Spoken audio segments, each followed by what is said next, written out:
வணக்கம் நேர்களே. போன எபிசோடில் டேட்டிங் ஆப் சம்மந்தமாக பேசியிருந்தோம். அந்த டேட்டிங் ஆப்பு பேசும் பொழுதே அதனுடைய விஷயங்களோடு சேர்த்து ஏன் இதை நோக்கி நகர்றாங்க, கணவன் மனைவி அல்லது ஒரு ஆண் பெண் பழகுறவர்கள், காதலன் காதலி, இவர்களுக்குள்ளே உள்ள அந்த உறவின் மாறுபாடுகள் எங்கே அந்த விரிசல் ஆரம்பிக்குது, என்னென்ன பிரச்சனைகள்லாம் வருது, ஆண்கள் பக்கம் இருக்கிற நியாயம் என்ன, பெண்கள் பக்கம் இருக்கிற கோரிக்கைகள் என்ன, அவர்கள் பக்கம் இருக்கிற நியாயம் என்ன, அந்த மாதிரி பல விஷயங்களை ஓரளவுக்கு ஒரு அரை மணி நேரத்துக்குள்ளே பேச முடிஞ்ச அளவுக்கு பேசணும். அதனுடைய தொடர்ச்சி தான் இன்றைக்கும். நீங்கள் தொடர்ச்சியாக நம்ம சேனலை பார்க்குறவங்க சப்ஸ்கிரைப் பண்ணிவிட்டு இதுக்கு ஆதரவு கொடுக்கணும்னு கேட்டுக்கிறேன். ஏன்னா நீங்கள் கொடுக்குற ஆதரவு தான் உளவியல் சம்பந்தமாக பல்வேறு விஷயங்கள் இந்த என்டர்டெயின்மெண்ட் சேனலில் பல்வேறு விஷயங்களை நம்ம கொண்டு போக முடியும்.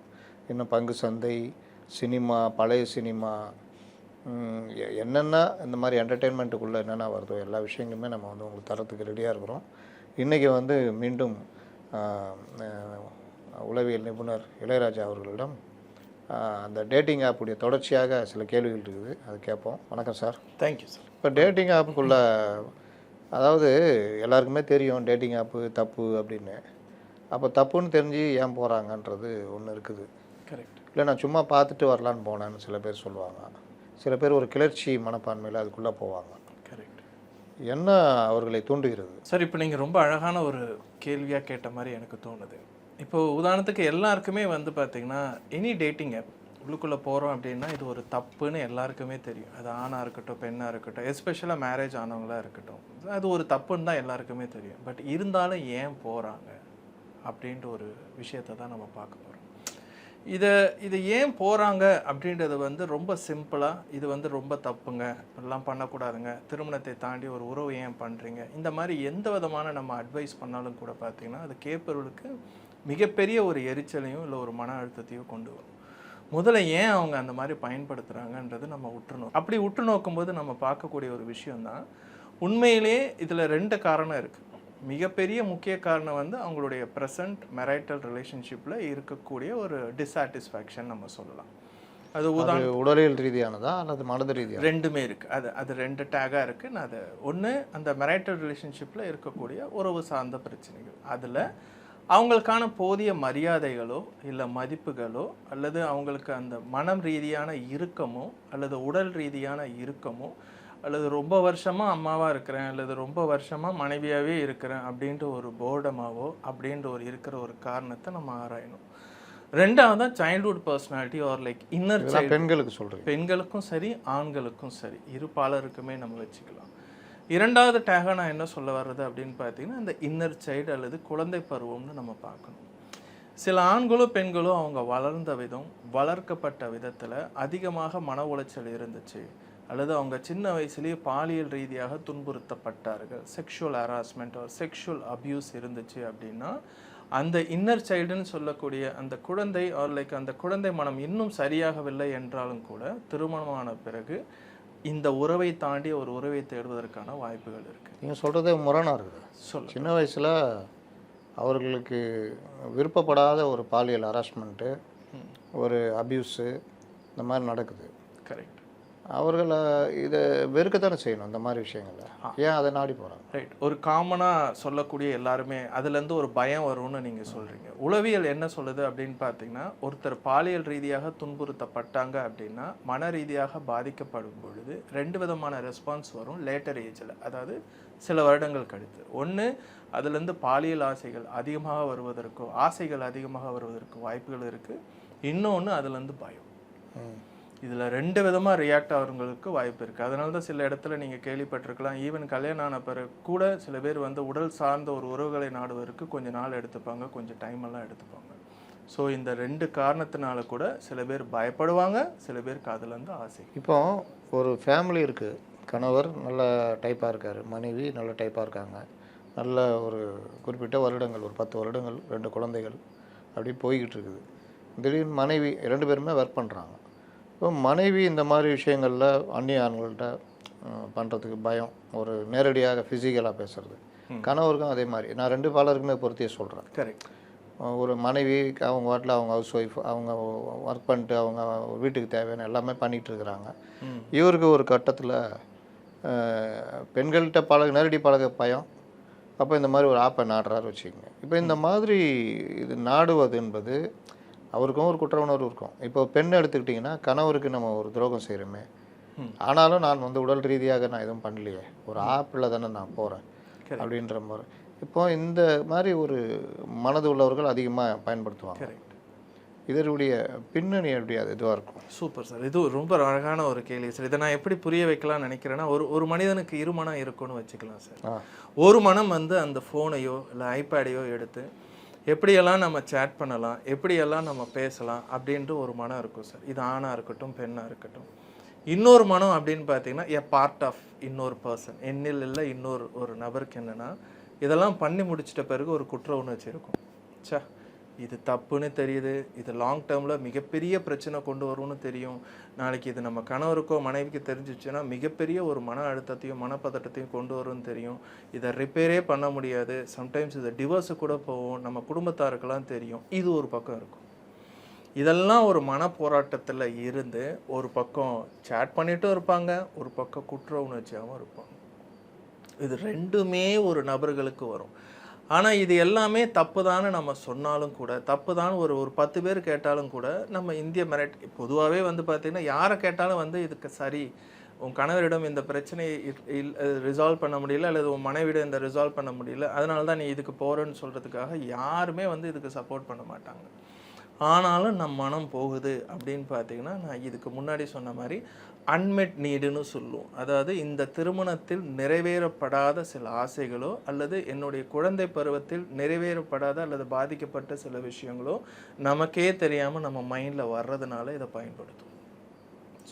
உங்கள் அனுபவத்தில் ரொம்ப ஒரு ஆர்த்தடாக்ஸ் ஃபேமிலி, எல்லா விதத்துலையுமே அந்த ஃபேமிலி வந்து ஒழுக்கமாக ஒரு தெய்வ இது அந்த மாதிரி மதச்சடங்குகளை பின்பற்றுவது, பல மதங்கள் இருக்குது, இஸ்லாம் மதம், கிறிஸ்துவ மதம், இந்து மதம், அந்த ஆச்சாரங்களை பின்பற்றுவது, இப்படி தான் வாழணும், இப்படி தான் இருக்கணும்னு.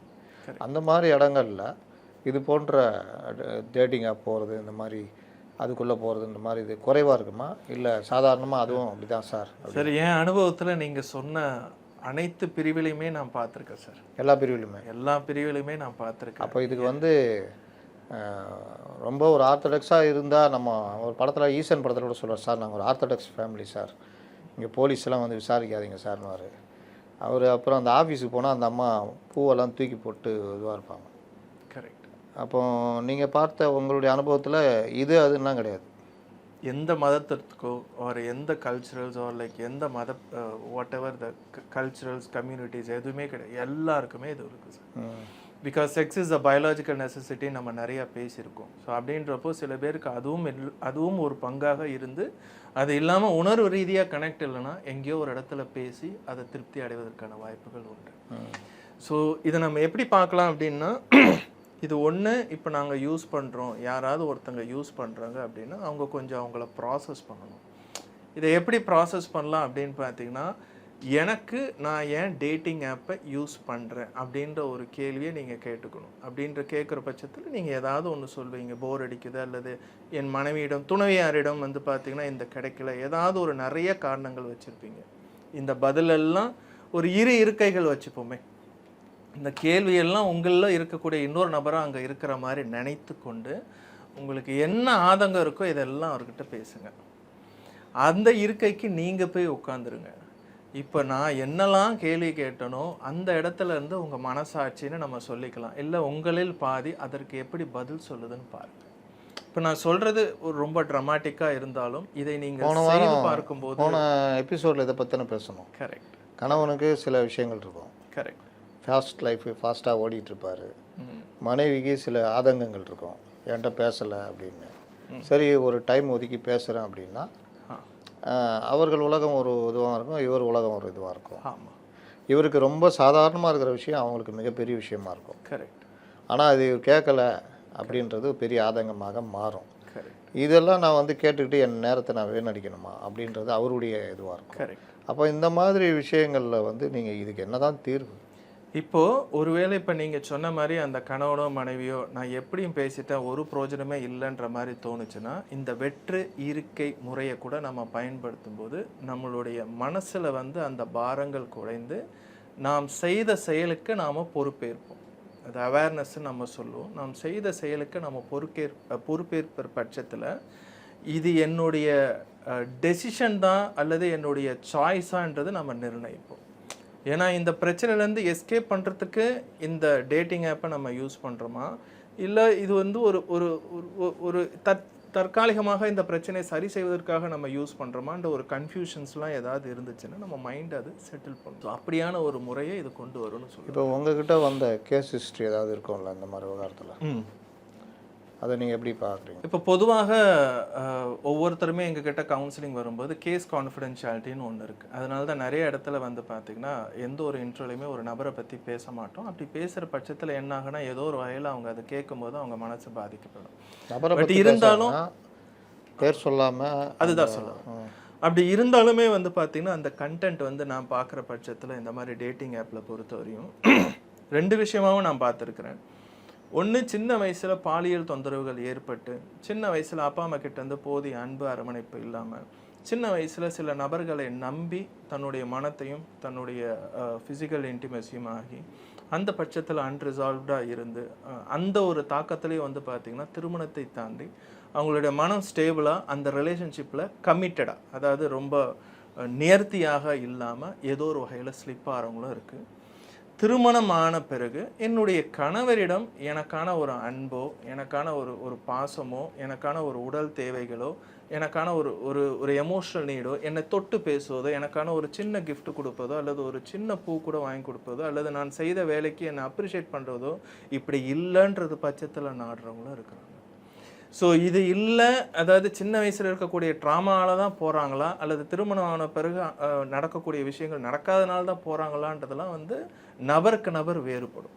இப்போ 2 விதையுமே சாம்பிள் இருக்குது. 2 விதிலுமே சின்ன வயசில் பாதிக்கப்பட்டு ஒருத்தர்கிட்ட நம்முடைய இதை சொல்லி அவர்களால் ஏமாற்றப்பட்டு அப்படின்லாம் சொல்கிறப்போ டேட்டிங் அப்படி அதான் நடக்க போகுது. அப்புறம் அதை நோக்கி போகிறாங்க. ஆமாம், இதில் என்ன அப்படின்னா பர்மனெண்ட்டாக போக வேணான்ற ஒரு ஏக்கம் இருக்கும். ஏன்னா இவங்க எல்லாருமே அந்த ப்ரைவசியை மெயின்டைன் பண்ணுவாங்க.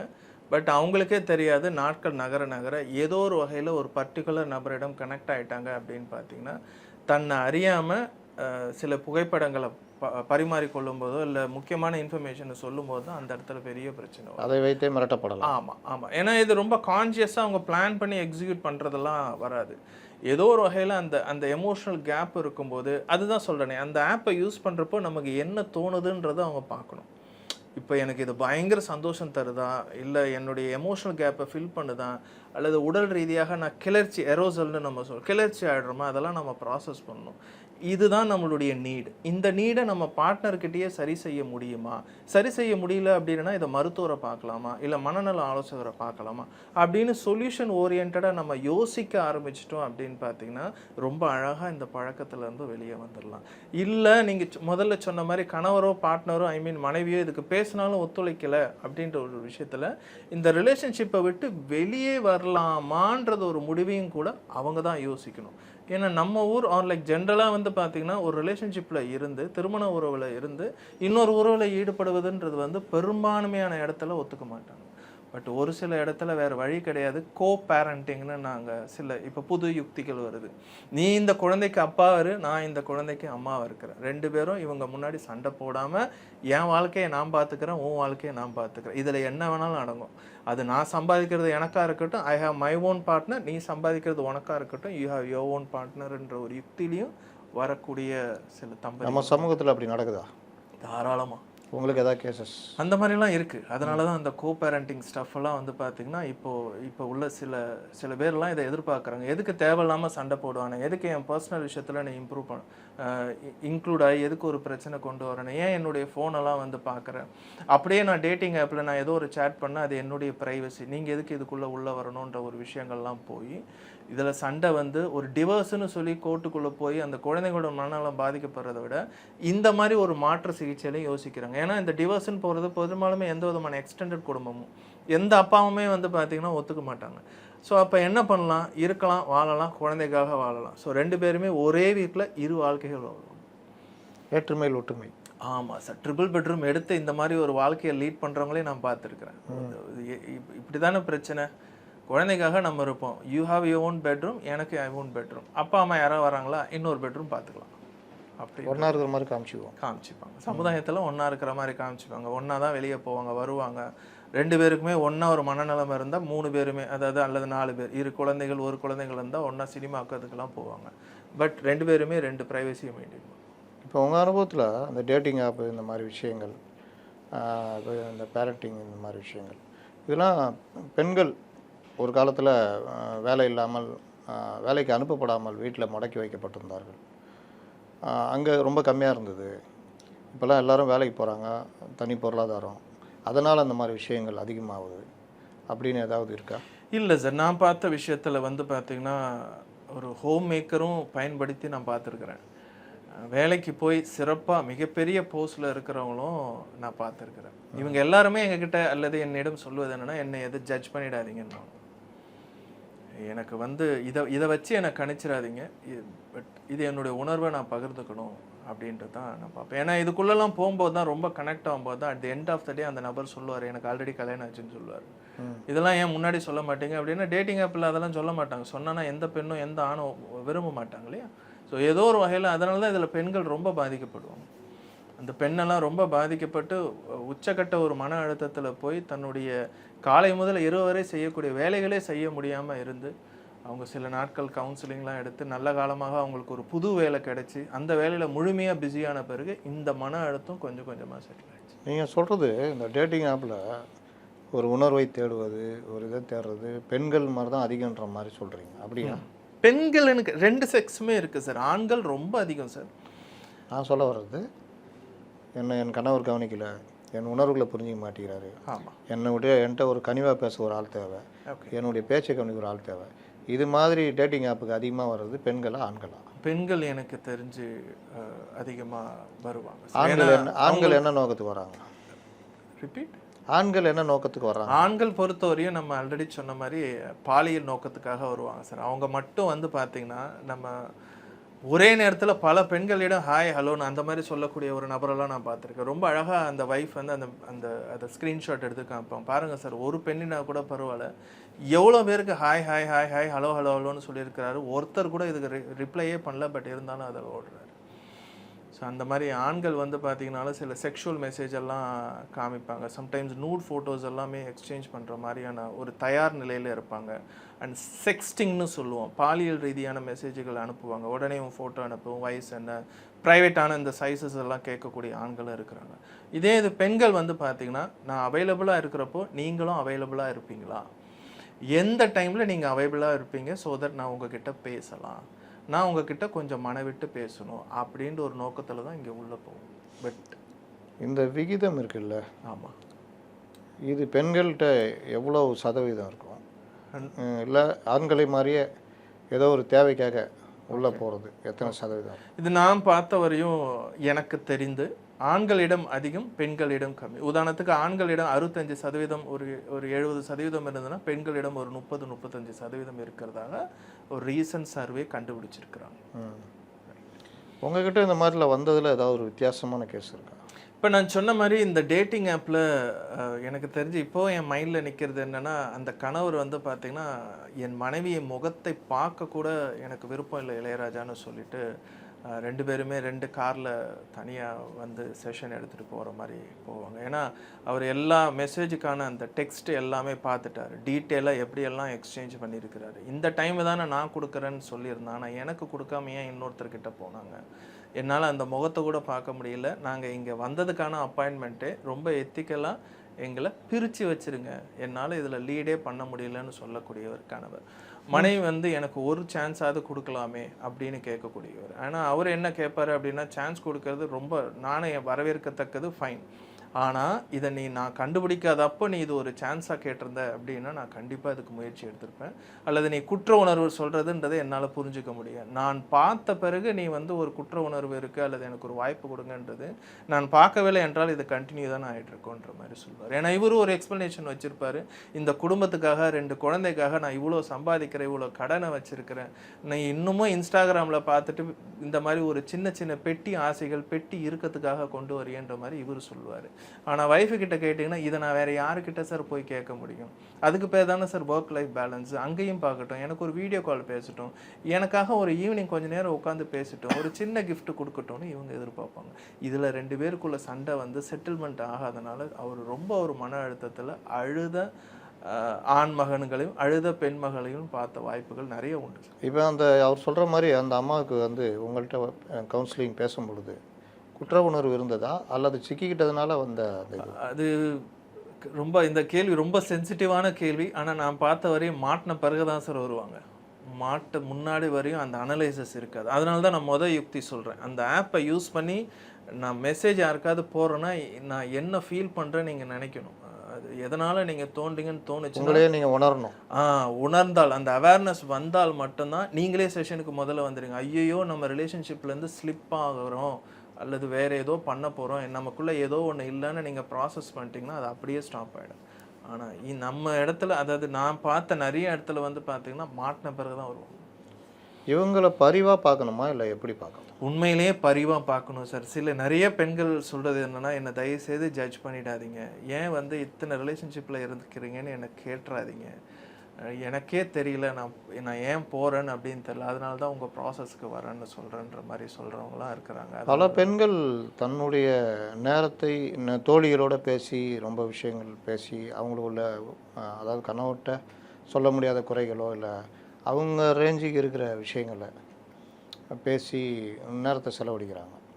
அது மாதிரி போகலாமே டேட்டிங் ஆப். நீங்கள் சொல்கிறது எனக்கு டக்குன்னு ஒரு கிளைண்ட்டு சொன்ன ஞாபகம் இருக்குது. இல்லை இளையராஜா, யாருமே அவ்வளோ பிஸியாக இருக்கிறாங்க. யாராவது ஒருத்தர் என்னுடைய சோக கதையை நான் சொன்னேன் அப்படின்னா, ஒன்று கட்டத்தில் இந்த மாதிரி பிரச்சனை யாருக்கு தான் இல்லைன்னு சொல்லிடுறாங்க. 2வது ஒரு 3 நிமிஷம் 4 நிமிஷம் டைம் தான் கொடுக்குறாங்க. இந்த மாதிரி சோகத்தையே நீங்கள் பார்க்குறப்பெல்லாம் நண்பர்கிட்ட சொல்லியிருந்தீங்கன்னா எந்த நண்பர் உங்களோட தொடருவாங்க? இல்லை, அதுதான் சொல்கிறேன். இப்போ 2026 யாருமே ஒரு நபரிடம் ஒரு அரை மணி நேரத்துக்கு மேலே ஐ கான்டாக்ட் வச்சு இந்த மாதிரி ஒரு பாடி லாங்குவேஜ் வச்சு நேருக்கு நேர் பேசக்கூடிய ஒரு நேரங்கள் எல்லாமே குறைஞ்சிருச்சு இல்லையா? யாருக்குமே ரொம்ப பொறுமையாக ஒருத்தவங்களுடைய சோகங்களையோ அழுகைகளோ சொல்கிறதுக்கான வாய்ப்புகளே இல்லை. அதனால தான் அந்த கிளைண்ட்டும் சொன்னாங்க, இப்போ நீங்களாவது ஒரு 1 hour செஷன் எடுக்கிறீங்க அப்படின்னா தீர்வு இருக்குதோ இல்லையோ என் மனம் விட்டு பேசும்போது நான் ரொம்ப ரிலாக்ஸ்டாக ஈஸாக நான் ஃபீல் பண்ணுறேன்ற மாதிரி சொல்கிறாங்க. So the answer to your question directly என்னென்னு அப்படின்னு பார்த்தீங்கன்னா, ரொம்ப நேரம் பேசுவதற்கு ஆள் இல்லை. அது கரெக்டு. ஆனால் பேசுவதற்கு சப்ஜெக்டு தான் ரொம்ப முக்கியம்.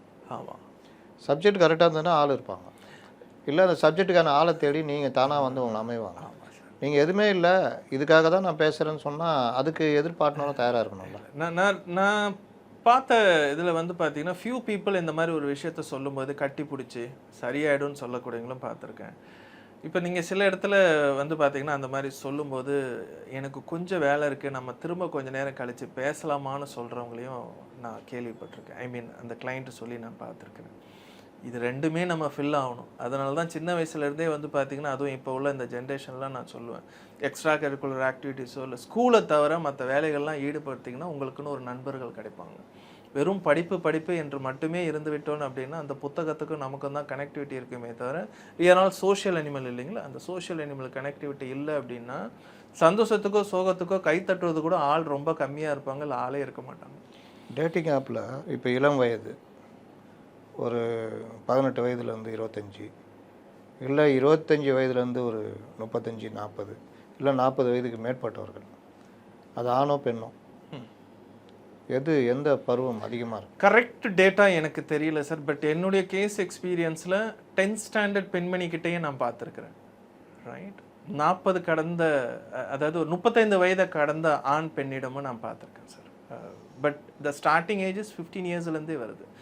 நினச்சிக்கலாமே பியூபர்ட்டி ஆன பிறகு வருது. ஏன்னா நிறைய எக்ஸ்போஷர் வந்துருச்சு.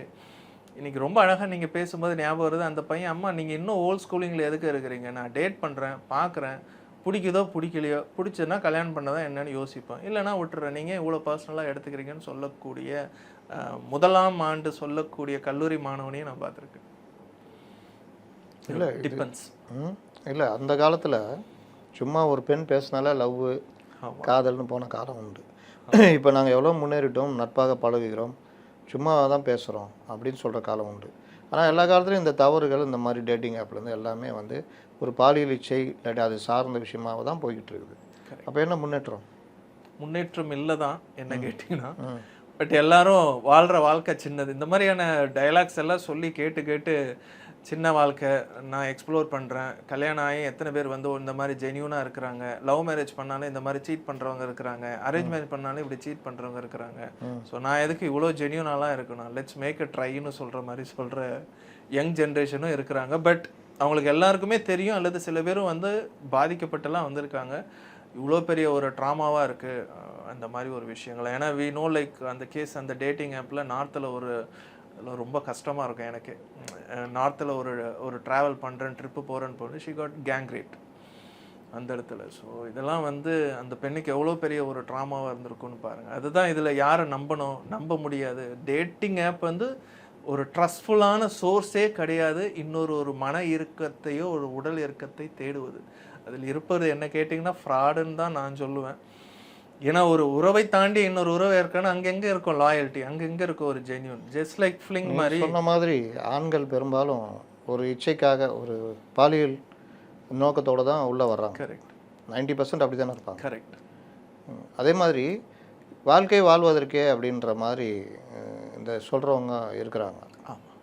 இந்த மாதிரி ஈடுபடுபவர்கள், இந்த மாதிரி வாழ்க்கை வாழ்கிறவங்க அதை எதிர் சைடு பொருத்தி பார்ப்பாங்களா? வாழ்க்கை வாழ்வதற்கேன்னு கணவர் சொல்கிறாரு, நான் டேட்டிங் ஆப் யூஸ் பண்ணுறேன், வாழ்க்கை வாழ்றதுன்னு அதே இதை மனைவி கொடுப்பாரான்னு கேட்குறேன். இல்லை, அதுதான் சொல்கிறேனே. ரொம்ப அழகாக நீங்கள் இதை பேசும்போது அந்த அந்த ஒரு பெண் வந்து ரொம்ப அழகாக மகளுக்கோ கொடுப்பாரு. இதே மாதிரி நான் பண்ணட்டுமான்னு கேட்குறப்போ இல்லை. அப்போ எப்படி லைக் உங்களுக்கு ஒரு நியாயமாக இருக்கிறப்போ எனக்கு அதே நியாயம் படக்கூடாது, வன்முறையை கையில் எடுப்பார். ஆமாம், அதுக்கு வந்து இல்லை கிடையாது, நான் தான் சொல்கிறேனே, ஓப்பனாக சொல்கிறேனே நான் இப்படி இருக்கிறேன் அப்படின்னு சொல்லிட்டு. ஆனால் நீ அப்படி இருக்கக்கூடாதுன்னு தான் எல்லார் மனமும். அது சில இடத்துல வந்து ரொம்ப அவங்க ப்ரோஆக்டிவாக யோசிக்கிறாங்களா என்னன்னு தெரியல. ஆனால் அதுக்குள்ளே ஒரு சுயநலமும் அதுக்குள்ளே ஒரு ஆண ஆதிக்கமும் இருக்கும். நான் இப்படி இருப்பேன், நீ அப்படி இருக்கக்கூடாதுன்ற சொல்கிற மாதிரி. ஸோ அவங்க எல்லாருமே கொஞ்சம் ப்ராசஸ் பண்ணணும். அவங்க உறவுமுறை சார்ந்த பிரச்சனைகள் அந்த உறவுமுறையில் தான் சரி செய்ய பார்க்கணும். அப்படி இல்லைன்னா பிரிதலோ இல்லை லைக் அப்படி தான் யோசிக்கணுமே தவிர அதுக்குள்ளே இருந்து நம்ம இந்த மாதிரி ஒரு வெளியில் ஒரு ரிலேஷன்ஷிப் போனோம் அப்படின்னா நாளைக்கு நான் இதை பேசும்போது அதை ஞாபகம், அந்த குழந்தைக்கெல்லாம் தெரியும் பொழுது எனக்கு அசிங்கமாக இருக்குன்னு சொல்லக்கூடிய ஜெண்டரை நான் சொல்லலை, அசிங்கமாக இருக்குன்னு சொல்லக்கூடிய பேரண்ட்ஸை நான் பார்த்துருக்கேன். அந்த பேரண்ட்ஸை பார்த்து சொல்கிறேன். ஒரு பர்சனல் கேள்வி, ஒரு உளவியல் நிபுணராக உங்களுடைய ஒரு ஆய்வுக்காக இந்த மாதிரி டேட்டிங் ஆப் ஏதாவது நுழைஞ்சு பார்த்துருக்கீங்களா? நான் டிண்டர் ஒரு முறை ட்ரை பண்ணியிருக்கேன் சார். அது ஏன் அப்படின்னா ஒரு கிளைண்ட் வந்து என்கிட்ட சொல்லும் பொழுது ரொம்ப ஆர்வமாக, சரி அப்படி என்ன தான் உள்ளே இருக்கும் அப்படின்னு பார்த்தீங்கன்னா எனக்கு ஒன்றும் பெருசாக லைக் வந்த மாதிரி தெரியல. அப்புறம் தான் அதே பெண்ணிடம் நான் வந்து பேசும்போது அப்போ அவங்க மிகப்பெரிய அதிர்ச்சியை சொன்னது என்னென்னா, இளையராஜா நீங்கள் ஒரு அட்டெம்ப்ட் எடுக்கிறீங்க ஃபார் எக்ஸ்ப்ளோரேஷன்னு நீங்கள் சொல்கிறீங்க, ஃபைன், ஆனால் எவ்வளோ சீக்கிரம் நீங்கள் வெளியே வந்துடுறீங்களோ பாருங்கள். ஏன்னா உங்கள் ப்ரொஃபஷனுக்கு அதுக்குள்ளே போய் நீங்கள் நட்புக்கு தேடுறீங்க அப்படின்னு பார்த்தீங்கன்னா கூட எங்கேயாவது ஒரு இடத்துல ஸ்க்ராப் மாட்டோம். ஒரு பெண்மணியாக நானே சொல்கிறேன், அங்கே இருக்கிறதுல மேஜர்லி ஃப்ராட், உங்ககிட்ட பணம் வாங்குறதோ பிளாக்மெயில் பண்ணுறதுக்கு தான் இருப்பாங்கன்ற மாதிரி சொன்னாங்க. We just tried. ஆனால் எனக்கு தெரியல, ஆண்களிடம் பேமெண்ட் இருக்குது, பெண்களிடம் பேமெண்ட் இல்லைன்னு நான் நினைக்கிறேன். பட் எந்த அளவுக்கு உண்மைன்னு தெரியல. ஸோ மோரோவர் நம்ம இந்த ஒரு ப்ரொஃபஷனில் இருக்கிறோம் அண்ட் நிறைய பேருக்கு நம்ம சஜஷன் பண்ணுறோம். நாமளே அந்த மாதிரி ஒரு இது பண்ணக்கூடாதுன்னு சொல்லி I take ownership, I take responsibility. நான் சொன்னது ஆய்வுக்காக அதுதான் சொல்கிறேன். அந்த ரெஸ்பான்சிபிலிட்டினால அது ஜஸ்ட் ட்ரை பண்ணோம், அப்படியே வெளியே வந்துட்டோம். இவ்வளோ நேரம் நம்ம வந்து இந்த டேட்டிங் ஆப் இது சம்மந்தமாக பேசணும். டேட்டிங் ஆப்பு பற்றி பேசுகிறதுன்றது ஒரு கிளர்ச்சி தரும் ஒரு இன்டர்வியூவாக போகாமல், கரெக்ட், டேட்டிங் ஆப்புக்கு போக வேண்டிய காரணம் என்னென்ன இருக்குது, எந்த இடத்துல பிரச்சனை வருது, நான் தான் யோக்கியம், இவர் தான் யோக்கியம், இல்லை இந்த மாதிரி ஒரு சூழலில் வளர்கிறவங்கள்ட்ட அது இருக்காது அப்படின்றதெல்லாம் ஒரு மாயை அப்படின்னு சொல்லியிருக்கீங்க. அதனால் மனித உறவுகள்ன்றது எல்லோருக்கும் ஒன்று தான். கரெக்ட். ஆண் பெண் சூழல் இந்த சூழல் அந்த சூழல் எந்த சூழலும் இல்லை அப்படின்றது தான் அந்த நவீன விஷயங்கள் உடைக்குது கரெக்ட். அப்படின்றத நம்ம புரிஞ்சுக்கலாம். இன்னொரு சந்தர்ப்பத்தில் வேறு ஒரு விஷயம் சம்மந்தமாக நம்ம பேசுவோம். Thank you so much sir. நன்றி. நேரில் உங்களுடைய கேள்விகள் எதாவது இருந்தால் நீங்கள் சொல்லுங்கள். அதை நான் வந்து சார்கிட்ட அந்த கேள்வியை கொடுத்து அதற்கான விடையும் நான் தேடுறேன். டேட்டிங் ஆப் சம்மந்தமாகவும் கேட்கலாம், இல்லை வேறு சம்மந்தமான ஏதாவது உங்கள்கிட்ட உளவியல் தேவைகள் இருந்தாலும் கேட்கலாம்.